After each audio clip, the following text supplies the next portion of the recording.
Hello friends, स्वागत है आप सभी का अपने यूट्यूब चैनल फ्यूचर बोर्ड में। तो दोस्तों, आज की इस वीडियो में मैं बताने वाला हूं क्लास 12 के लिए ज्योग्राफी का काफ़ी इंपॉर्टेंट प्रश्न जो हर साल बोर्ड एग्जाम में पूछे जाते हैं। तो इस वीडियो को शुरू से अंत तक देखिएगा। इस वीडियो को कहीं से स्किप मत कीजिएगा और इस चैनल पर नए हैं तो चैनल को सब्सक्राइब कीजिएगा और वीडियो को लाइक जरूर कीजिएगा। तो चलिए स्टार्ट करते हैं आज का वीडियो। तो दोस्तों, यहाँ पे आपका पहला नंबर प्रश्न है, भारत में किसी बस्ती को शहर कहलाने के लिए कम से कम कितनी जनसंख्या होनी चाहिए। आपका क्वेश्चन है, भारत में किसी बस्ती को शहर कहलाने के लिए कम से कम कितनी जनसंख्या होनी चाहिए। बताइए कमेंट करके, कम से कम कितनी जनसंख्या होनी चाहिए। तो याद रखिएगा 5000 जनसंख्या होनी चाहिए। कितनी जनसंख्या होनी चाहिए? तो 5000 कम से कम जनसंख्या होनी चाहिए। यहाँ पे आपका बी ऑप्शन राइट आंसर होगा। आगे चलते हैं अगले नंबर प्रश्न को। तो दोस्तों, यहाँ पे आपका अगला नंबर प्रश्न है, प्रवास के वे कारण जो विभिन्न स्थानों से लोगों को आकर्षित करते हैं तो कहलाते हैं। तो बताइए क्या कहलाते हैं। आपका क्वेश्चन है, प्रवास के वे कारण जो विभिन्न स्थानों से लोगों को आकर्षित करते हैं तो कहलाते हैं। तो बताइए कमेंट करके इसका आंसर क्या होगा। तो याद रखिएगा क्या कहलाते हैं, तो ऑफकोर्स कारक कहलाते हैं। क्या कहलाते हैं? तो ऑफकोर्स कारक कहलाते हैं, जो कि यहाँ पे आपका सी ऑप्शन राइट आंसर होगा। क्या कहलाते हैं? तो ऑफकोर्स कारक कहलाते हैं। चलिए अगले नंबर प्रश्न को चलते हैं। तो दोस्तों, यहाँ पे आपका अगला नंबर प्रश्न है, निम्न में से भारत के किस राज्य में सर्वाधिक अप्रवासी है। आपका क्वेश्चन है, निम्न में से भारत के किस राज्य में सर्वाधिक अप्रवासी है। तो याद रखिएगा किस राज्य में है, तो महाराष्ट्र में है। किस राज्य में है? तो महाराष्ट्र में है। यहाँ पे आपका सी ऑप्शन राइट आंसर होगा। चलिए अगले नंबर प्रश्न को चलते हैं। तो दोस्तों, यहाँ पे आपका अगला नंबर प्रश्न है, विकास का केंद्र हिंदू है।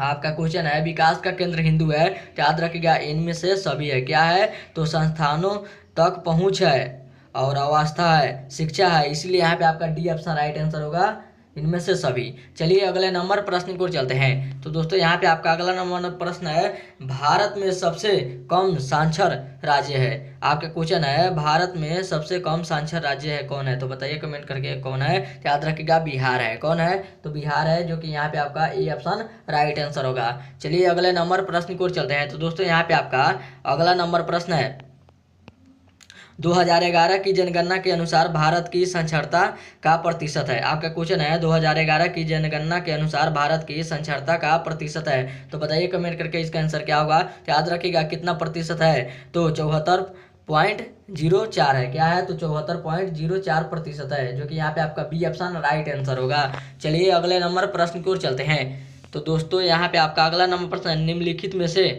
किस नदी की जल उपयोगिता सबसे अधिक है। आपका क्वेश्चन है, निम्नलिखित में से किस नदी की जल उपयोगिता सबसे कम है।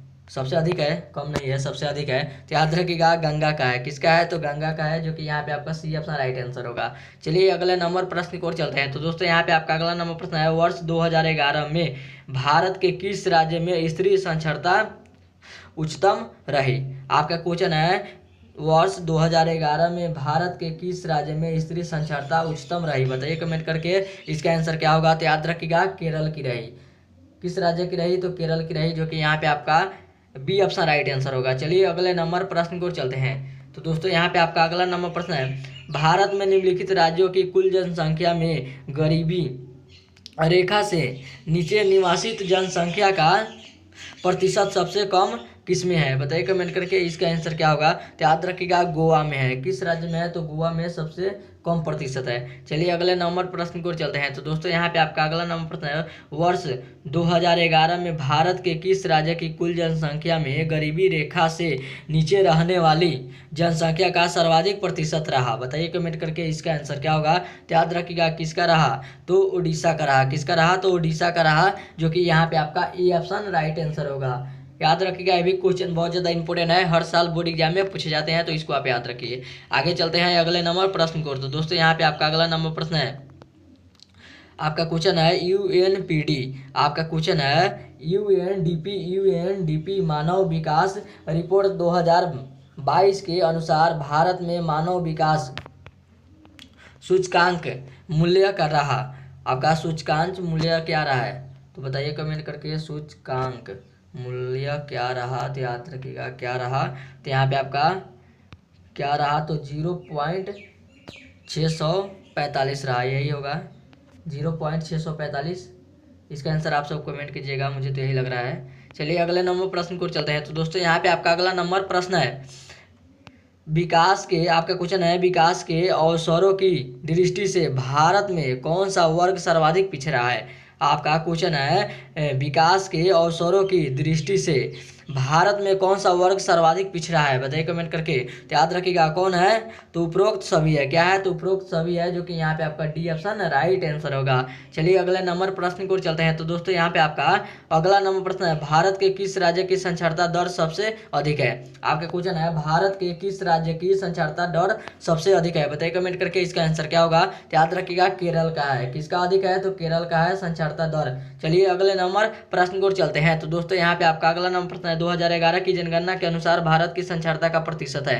आपका क्वेश्चन है, 2011 की जनगणना के अनुसार भारत की साक्षरता का प्रतिशत है। तो बताइए कमेंट करके साक्षरता का प्रतिशत क्या है। तो याद रखिएगा क्या है, तो 74.04 है। क्या है, तो 74.04 है, जो कि यहाँ पे आपका बी ऑप्शन राइट आंसर होगा। चलिए अगले नंबर प्रश्न को चलते हैं। तो दोस्तों यहाँ पे आपका अगला नंबर प्रश्न है, निम्नलिखित नदियों में, आपका क्वेश्चन है, निम्नलिखित नदियों में किस में सबसे अधिक पुनः प्रतियोग भौम जल का संसाधन है, बताइए भौम जल का संसाधन है। तो याद रखिएगा किस में अधिक है, तो याद रखिएगा गंगा नदी में है। किस में है, तो गंगा नदी में है, जो कि यहाँ पे आपका ये ऑप्शन राइट आंसर होगा, याद रखिएगा। चलिए अगले नंबर प्रश्न को चलते हैं। तो दोस्तों यहाँ पे आपका अगला नंबर प्रश्न है, वर्ष 2011 में भारत के किस राज्य में स्त्री साक्षरता उच्चतम है। आपका क्वेश्चन है, वर्ष 2011 में भारत के किस राज्य में स्त्री साक्षरता उच्चतम रही, बताइए कमेंट करके। इसका आंसर क्या होगा, तो याद रखिएगा केरल की रही। किस चीज की रही, तो केरल की रही, जो कि यहाँ पे आपका बी ऑप्शन राइट आंसर होगा। चलिए अगले नंबर प्रश्न को चलते हैं। तो दोस्तों यहाँ पे आपका अगला नंबर प्रश्न है, भारत के किस राज्य में साक्षरता दर सबसे अधिक है। तो याद रखिएगा किस राज्य में साक्षरता दर अधिक है, तो याद रखिएगा केरल राज्य में। किस राज्य में है, तो केरल राज्य में है, जो कि यहाँ पे आपका ए ऑप्शन राइट आंसर होगा। चलिए अगले नंबर प्रश्न को चलते हैं। तो दोस्तों यहाँ पे आपका अगला नंबर प्रश्न है,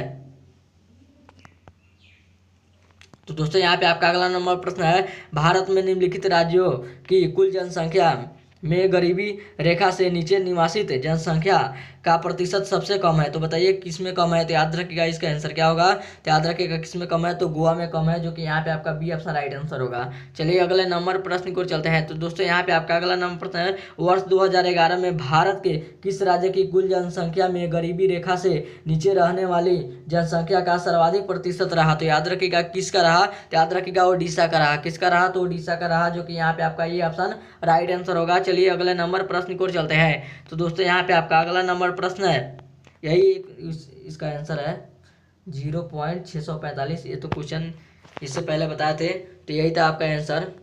तो उम्मीद करते हैं वीडियो आप सभी को बहुत ही अच्छा लगा होगा। तो इस वीडियो में जाते जाते इस वीडियो को जरूर एक लाइक कर दीजिएगा, और चैनल पर नया तो चैनल को सब्सक्राइब जरूर कीजिएगा। तब तक मिलते हैं अगले वीडियो में, तब तक bye bye, thank you for watching. मिलते हैं अगले वीडियो में।